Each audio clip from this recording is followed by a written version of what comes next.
Sobat Sahamku, edisi video kita kali ini membahas sebuah emiten perbankan dengan market cap terbesar, salah satu bank milik swasta terbesar di Indonesia dan telah memainkan peran penting dalam pertumbuhan ekonomi negara.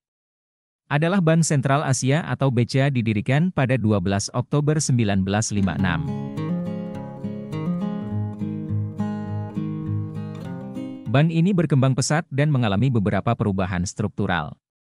Bank BCA menawarkan berbagai produk dan layanan keuangan, termasuk tabungan, kredit, kartu kredit, layanan perbankan digital, dan solusi keuangan korporat. Portofolio produk yang luas membantu bank ini mencapai berbagai segmen pasar sampai saat ini.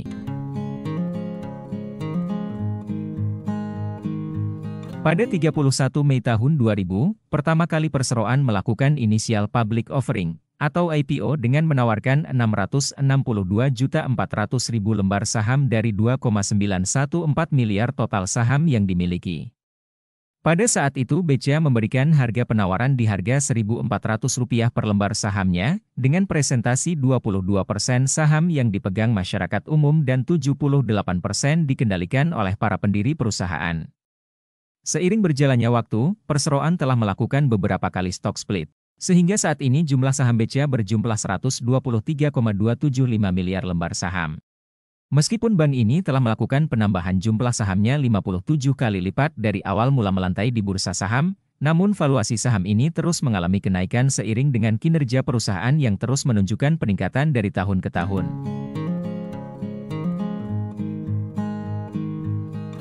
Hal ini terlihat dari aset Perseroan yang berawal senilai 4 triliun, saat ini telah mencapai 235 triliun.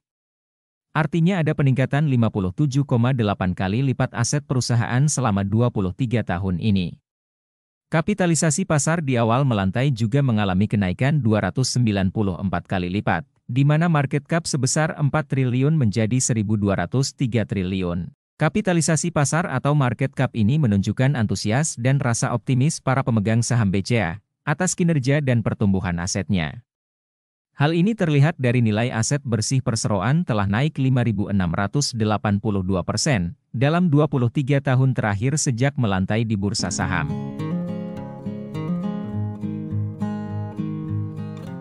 Jika saham BCA tidak pernah melakukan stock split dari awal melantai di pasar, maka saat ini nilai aset bersih per lembar sahamnya atau book value telah tumbuh menjadi Rp80.959 per lembar dari harga awalnya di Rp1.400 per lembar sahamnya.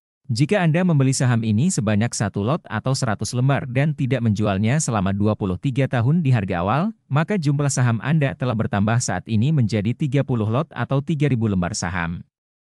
Hal ini dikarenakan stock split, di mana jumlah saham diperbanyak dengan tidak mengurangi valuasinya.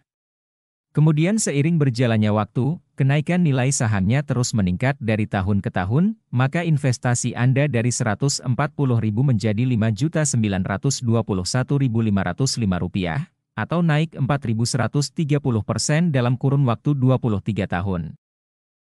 Sobat sahamku, dengan jumlah saham yang beredar saat ini, emiten BCA dikuasai kepemilikan sahamnya oleh PT Dwi Muria Investama Andalan, dengan menguasai sebanyak 54,94% saham, dan masyarakat umum sebanyak 44,92%.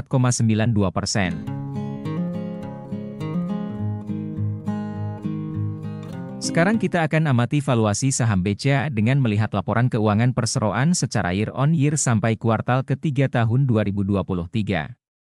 Kita akan amati total aset beserta labanya, kemudian rasio pertumbuhannya, dan bagaimana pasar memberikan apresiasi atas saham ini. Dari sana kita akan mendapatkan gambaran apakah saat ini saham BCA masih dalam kondisi masih murah, atau sudah mahal untuk kita jadikan tempat investasi kita. Mari kita mulai.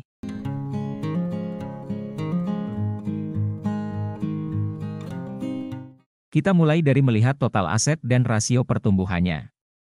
Di mana sampai dengan kuartal ketiga tahun 2023 ini, Bank Sentral Asia berhasil mencatatkan total asetnya sebesar Rp1.381 triliun, dengan rasio pertumbuhan aset rata-rata sebesar 12,8% tiap tahunnya.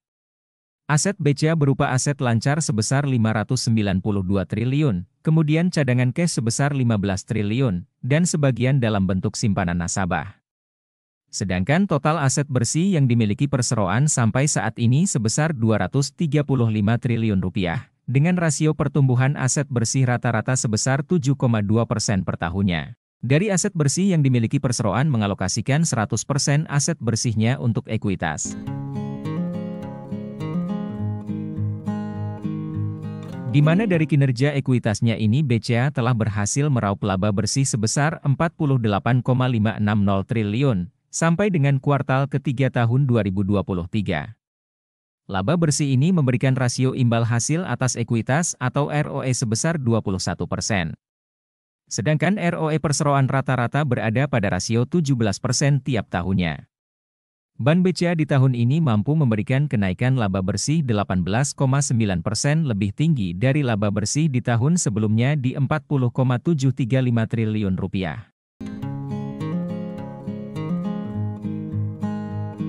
Sekarang kita amati rasio pertumbuhan pendapatan beserta laba bersihnya. Sobat sahamku, pendapatan BCA rata-rata sebesar Rp93,277 triliun, dengan rasio pertumbuhan pendapatan rata-rata sebesar 4,1% tiap tahunnya. Pada tahun 2023 ini pendapatan BCA diprediksi mencapai Rp111,303 triliun, naik 16,3% dari pendapatannya di tahun 2022.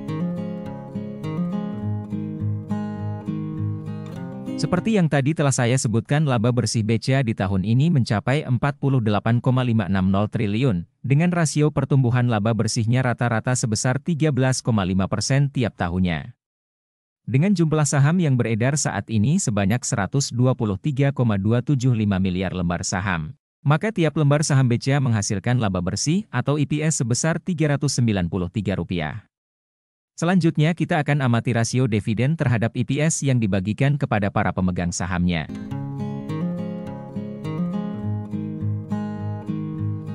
Dalam perjalanannya, saham BBCA menghasilkan laba bersih di setiap lembar sahamnya atau EPS rata-rata sebesar Rp286, dengan rasio pertumbuhan EPS rata-rata sebesar 14,9% tiap tahunnya.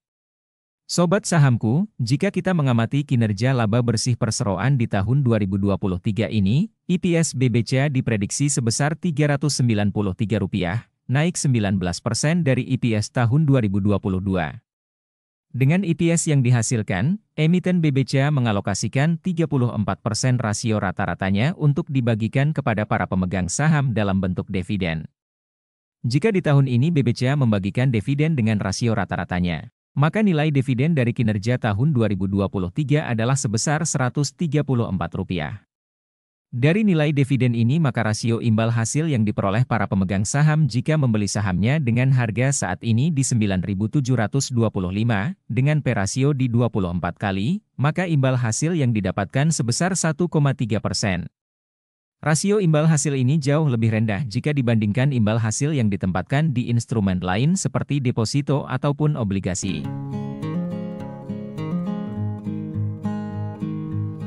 Namun jika Anda telah mengoleksi saham BBCA pada Januari awal di tahun 2023 lalu, di mana harga BBCA saat itu berada pada harga Rp8.300. Maka rasio dividen yang Anda peroleh sebesar 1,6% sedikit lebih tinggi dibandingkan jika Anda membeli saham BBCA saat ini.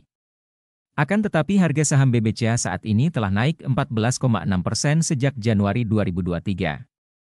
Dari kenaikan harga ini menjadikan potensi pertumbuhan nilai investasi sebesar 16,2% di saham BBCA dalam kurun waktu 1 tahun. Selanjutnya kita akan amati apakah saat ini saham BBCA masih murah atau sudah mahal untuk dibeli.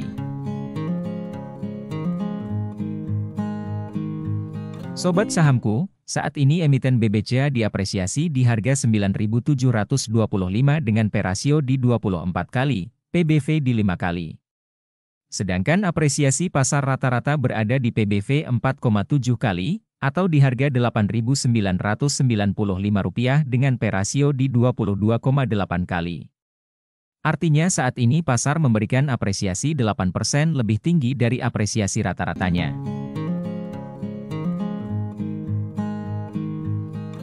Saham BBCA secara price to book value atau PBV bisa dikategorikan tidak lagi murah, jika dibandingkan dengan saham-saham sejenis seperti BBRI dengan PBV rata-rata di 2,5 kali, ataupun dengan saham Bank Mandiri di PBV rata-rata di 1,8 kali. Jika kita membandingkan kinerja EPS ketiganya hampir sama, di mana tahun ini BBRI menghasilkan EPS Rp384, Mandiri Rp564, dan BCA Rp393, sedangkan rasio EPS terhadap dividen BBRI sebesar 65%, Mandiri 55%, BCA 34%. Menurut saya saham BBCA adalah saham bagus dan sudah tidak lagi murah jika investasi kita berorientasi kepada saham-saham growth stock.